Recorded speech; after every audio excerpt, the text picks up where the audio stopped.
जिजामातेने शिवाजी महाराजांना घडवले तशी तू सुद्धा आपल्या मुलाला घडवू शकेल। म्हणून मी या सरकारला सांगू इच्छिते की आम्ही अभयगीता धारक कधी मागे पडणार नाही। आज तुम्ही हे कंत्राटीकरण करत आहे, ते कंत्राटीकरण पूर्ण होऊ देणार नाही। त्याच प्रकारे शाळेचं समूहकरण लावलेलं आहे, ते सुद्धा आम्ही पूर्ण होऊ देणार नाही। का म्हणून समूहकरण करायचं आहे तुम्हाला? आम्ही सुद्धा जिल्हा परिषदच्या शाळेत शिकलेलो आहे, आम्हाला सुद्धा जिल्हा परिषद शाळेत जायचं होतं, आम्ही गेलो होतो। आमची शाळा सुंदर शाळा होती।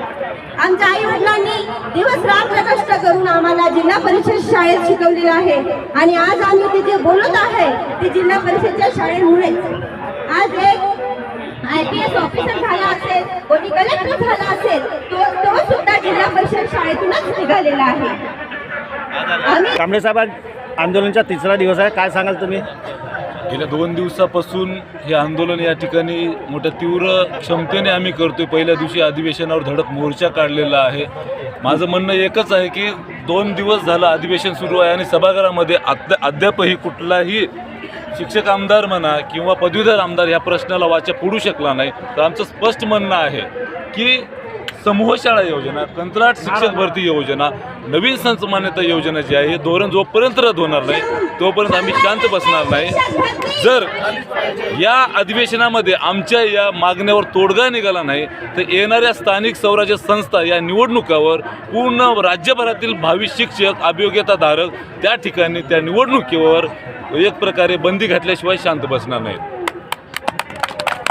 तर तुम्ही आज तिसरा दिवसामध्ये आम्ही 3 दिवसापासून इथे आंदोलनाला बसलेलो आहोत। आम्ही भावी शिक्षक आहोत, अभियोग्यताधारक आहोत 2025 शिक्षक भरतीचे। अजूनपर्यंत पवित्र पोर्टलसुद्धा सुरू झालेलं नाही आहे, बिंदू नामावलीसुद्धा अजूनपर्यंत कंप्लीट झालेली नाही आहे।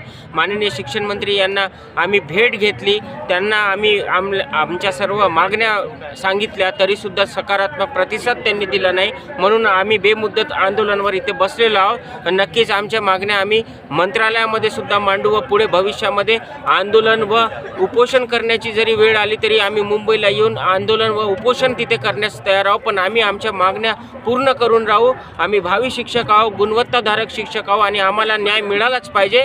धन्यवाद। 100% शिक्षक भरती झालीच पाहिजे, झालीच पाहिजे। शिक्षणाचे कंत्राटीकरण रद्द करा।